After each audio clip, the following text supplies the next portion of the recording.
My sister handed me takeout saying seats are for real family, so I stopped funding their lives, took back control, and watched them collapse under the weight of their betrayal.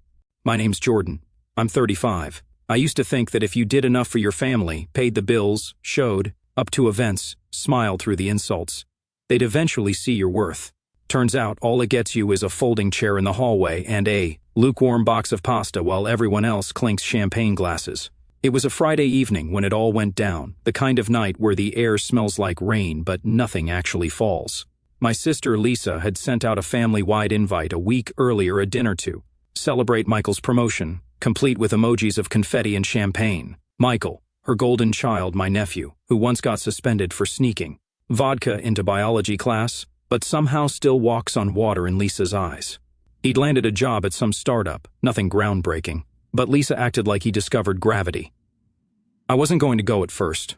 I had just pulled a double shift at the clinic, hadn't even showered, and frankly, the idea of another dinner, where I sat silently while they laughed about inside jokes I was never part of, didn't exactly thrill me. But then I thought, maybe this time will be different. I should have known better. I showed up in slacks and a blazer, hair combed, teeth brushed, with a gift in hand. Nothing flashy, just a nice, leather-bound notebook and a sleek pen. Something to mark the start of Michael's new chapter. I walked into the restaurant, one of those overpriced places where water comes in glass bottles, and they charge extra for bread. Immediately, I knew the way Lisa looked at me, like she'd stepped on something sticky. "Oh, you came?" she said, eyebrows raised. "You invited me," I replied, trying to keep my tone neutral. Right, yeah.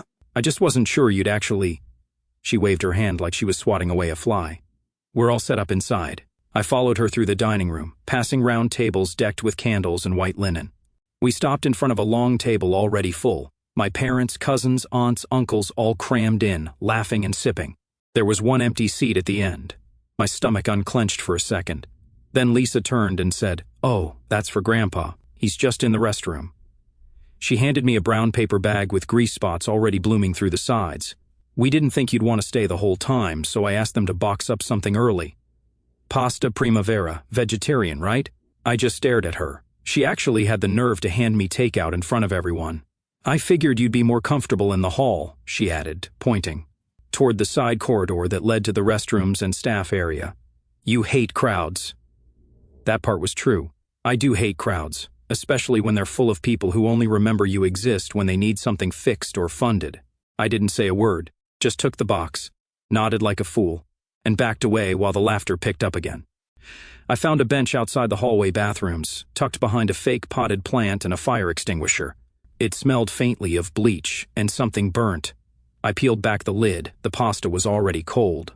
As I picked at it, I thought about the last few years, how I'd covered Lisa's utility bills more times than I could count, how I co-signed the loan for my parents' new car, how I lent Michael money for a deposit on his first apartment.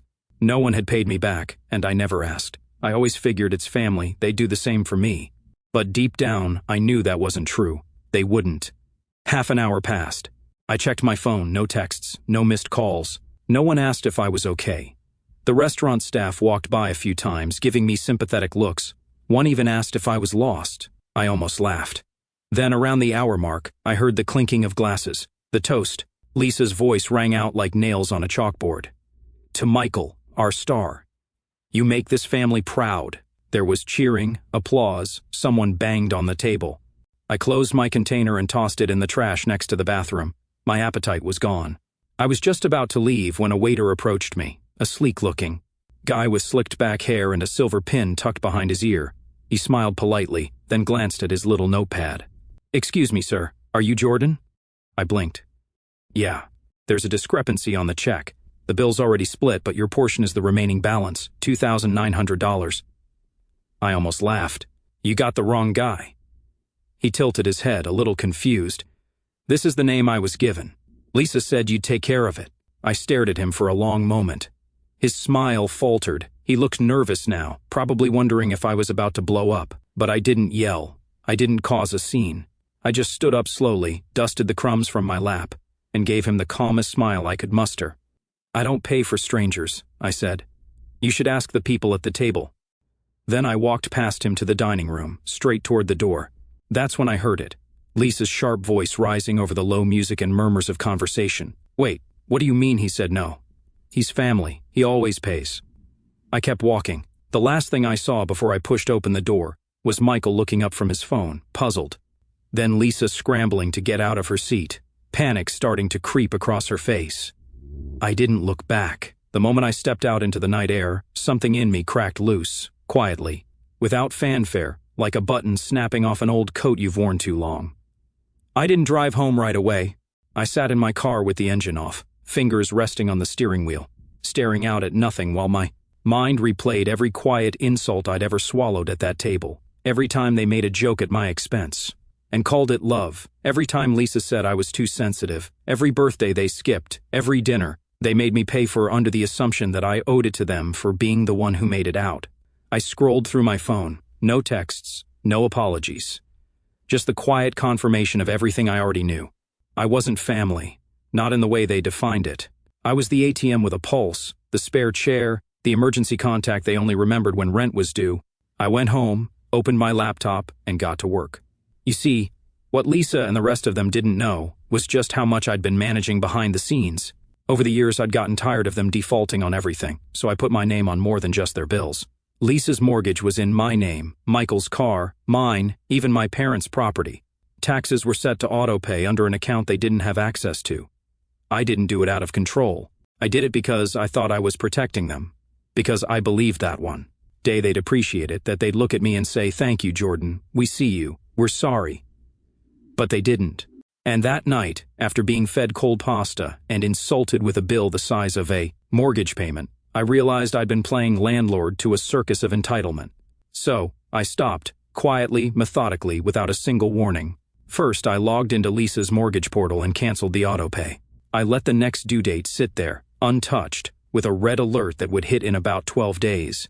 I also scheduled the document delivery, the kind that makes you sign for it, letting her know that the house would officially revert to my ownership within 60 days if payment wasn't made. Because, and here's the kicker, she hadn't read the fine print on the contract. I had her sign when I saved her from foreclosure 4 years ago. She thought I'd just helped out. No, I bought it in full. Her name was only listed as a tenant. Legally, I was her landlord. Next, I pulled up the car loan for Michael. I'd made the down payment, covered the monthly notes for the last 16 months, and ensured he never saw a bill. He bragged online about buying it himself. Started from the bottom, now I'm here, or something equally cringeworthy. I stopped the payments and scheduled a repossession. I even called ahead to make sure it happened early in the morning, when he'd be getting ready for work, thinking he was still hot stuff with his tech startup badge. Then I tackled the utilities for my parents' house, gas, water, electricity, all in my name, all paid automatically. I stopped every one. It took 5 clicks. And, just for good measure, I added a do not restart without owner consent note on each account.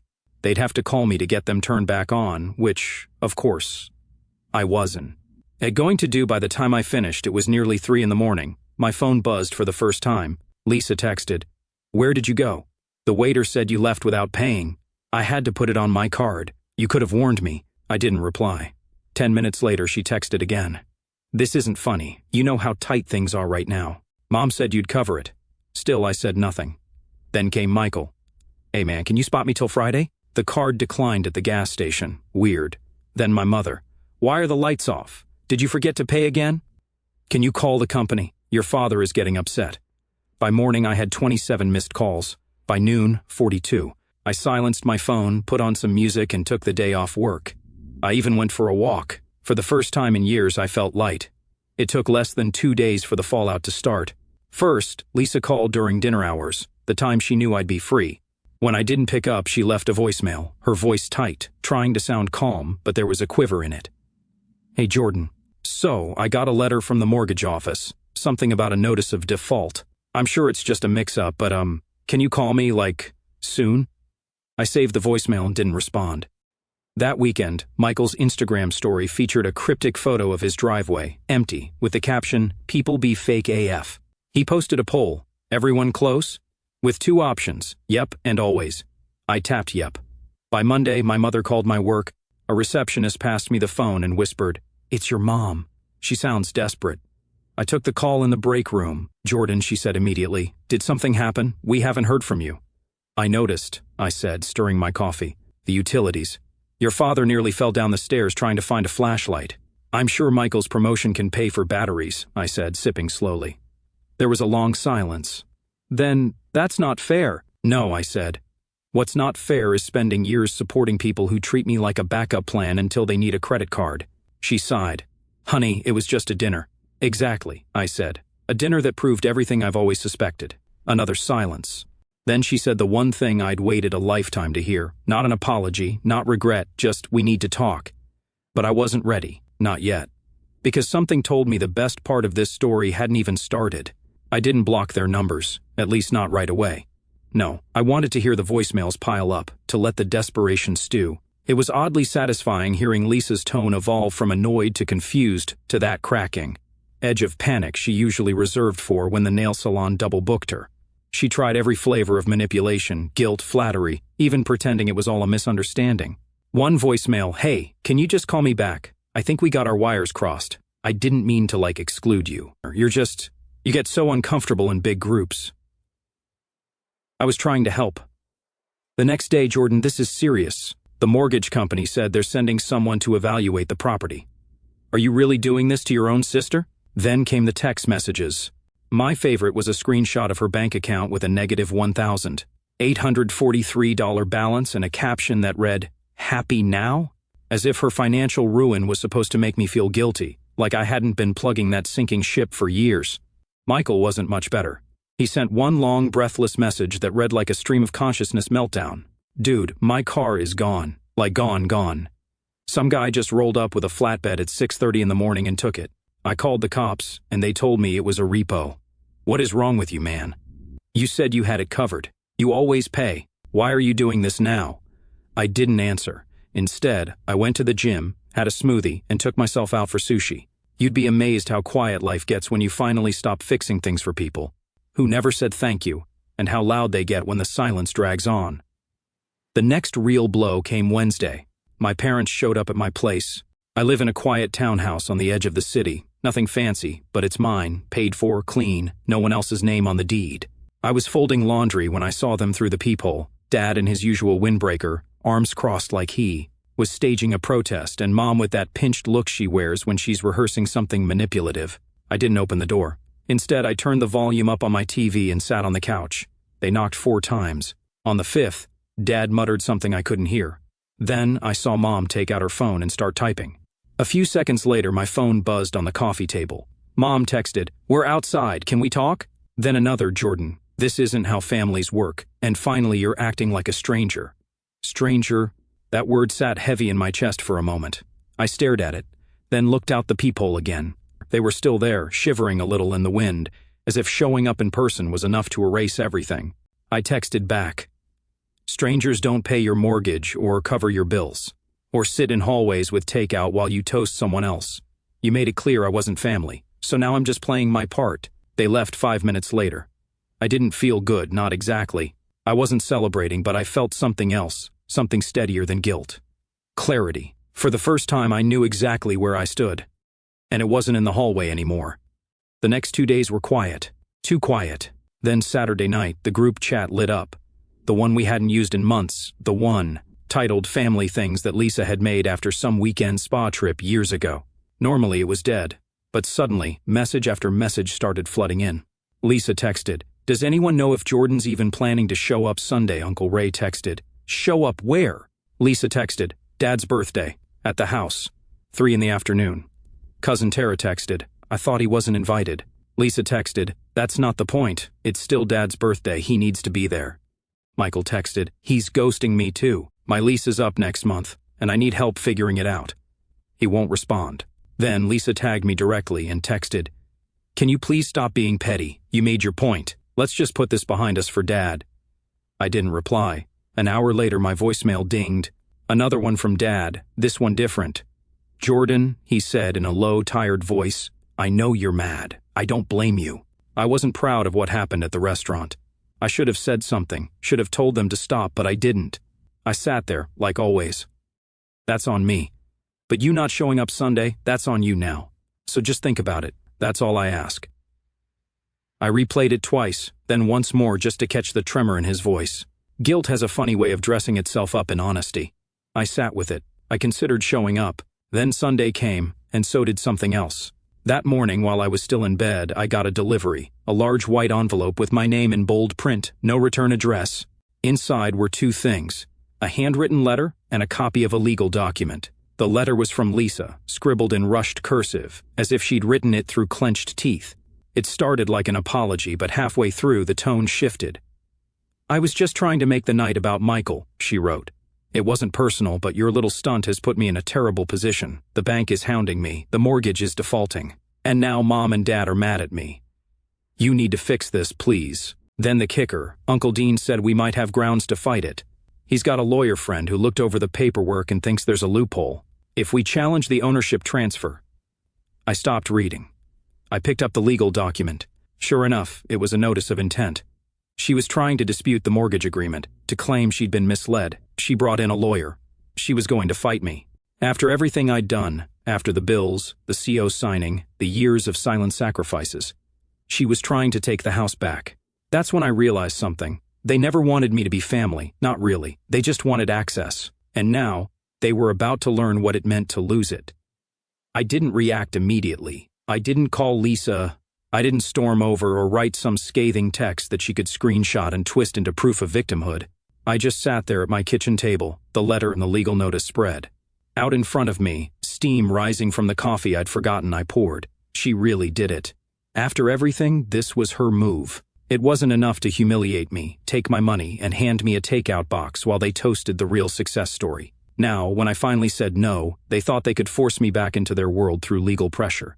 I stared at the envelope for a long time, and something inside me settled. Not anger, not hurt, something colder, quieter, like a final door clicking shut. So I made a decision. I picked up my phone and called my lawyer, Renee. We'd worked together for a few years, and she was one of the few people in my life who never sugarcoated anything. "Jordan," she said, picking up on the second ring. "You okay?" "Yeah," I said, "but I need you to make something crystal clear in the records." "Shoot." "I want the full foreclosure process to begin on Lisa's house," I said, voice flat. "And I want it airtight. No delays, no extensions. She's already behind, and now she's trying to dispute the ownership.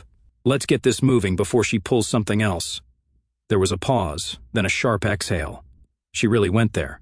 "Uh-huh, she went there," I said, standing up to pace the room. "And I want to make sure when the papers land, they land hard. No loopholes, no wiggle room." "And Renee, yeah? I want her served at the birthday party." Renee didn't ask any questions. She just said, "You got it," and hung up. That Sunday afternoon, while everyone gathered at my parents' house, drinking cheap wine and pretending everything was fine, a silver Lexus pulled up to the curb. A man in a charcoal gray suit stepped out, checked his watch, pulled a thick envelope from his briefcase, and walked up the front steps. Lisa answered the door. From the security footage I got later from a neighbor who owed me a favor, she was smiling when she opened it, until he said her name and handed over the documents. She took them slowly, flipping through the first few pages. You can actually see the moment her mouth opens slightly, and her eyes start darting across the legal jargon. Then she drops the envelope. She tries to hand it back. He just nods, steps down the stairs, and walks back to his car.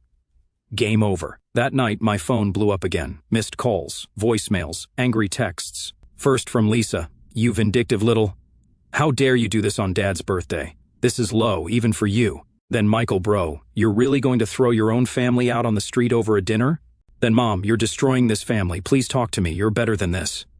But they were wrong. I wasn't destroying anything. I was finally cleaning up the mess they built. And now that the gloves were off, I didn't stop there. I called the bank that held the car loan for Michael, informed them of the voluntary repossession, and shared the text he'd sent admitting he couldn't pay. I requested they pursue the full remaining balance, which I'd co-signed but had rescinded all financial responsibility from, thanks to a waiver he signed. Again, something he never read, just signed and handed back when I offered to help. Then I contacted the electric and water utility companies. Remember that "do not restart without owner consent" flag? I kept it on.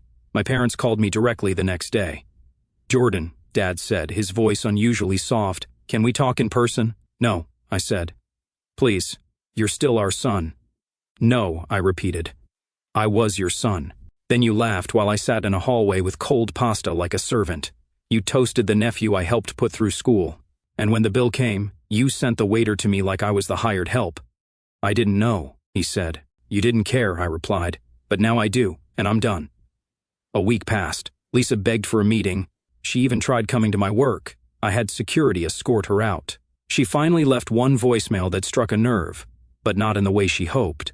You know, she said, her voice cracking. You always play the victim. You act like you were so unloved, but maybe you just made yourself hard to love, always judging, always acting better than the rest of us.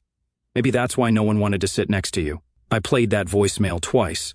Then I uploaded it to the shared family drive, the one we used for birthdays, holidays, and baby photos, and labeled the file what Lisa thinks when she thinks no one's listening. The reactions were satisfying. Cousin Tara texted me the next day, "Yikes, you were right. Uncle Ray, just listen to that. You didn't deserve any of this." Even Grandpa, who hadn't said much in years, called me just to say he was proud of me. Eventually, the house went into foreclosure. Lisa tried to drag it out, but she didn't have the funds or the legal standing. She and Michael moved back in with my parents, who now had utilities under their name with a hefty deposit required since they had a delinquent record. I never lifted a finger to help. Word spread. They stopped inviting me to things, of course, but that was fine. For the first time, I spent the holidays with friends who actually appreciated my presence. I even hosted a dinner, small and warm, with people who asked how I was doing and didn't expect anything more than my company. It took a long time to stop flinching every time my phone buzzed, to stop feeling that sting in my chest when I saw old photos pop up, to stop wondering if I'd overreacted. But I didn't. I set a boundary. I stopped being their fallback plan. And in doing so, I finally became something they never expected, free. So, yeah, seats are reserved for real family, Lisa had said. She was right. They are, which is exactly why they're all hers now. And I'm no longer in the hallway.